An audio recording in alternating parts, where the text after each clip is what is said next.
जम्मू कश्मीर से एक बड़ी खबर।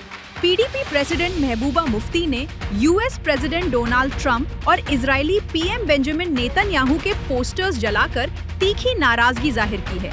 महबूबा मुफ्ती का कहना है कि अमेरिका और इजरायल की तरफ से ईरान पर हो रही एग्रेशन पर भारत की खामोशी समझ से बाहर है।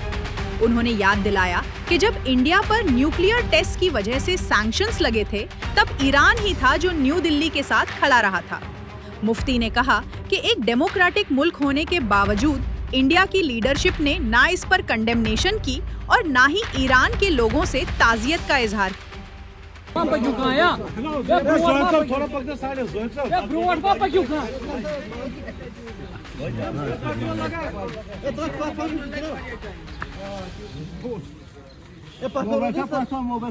सर पीछे प्लीज मोबाइल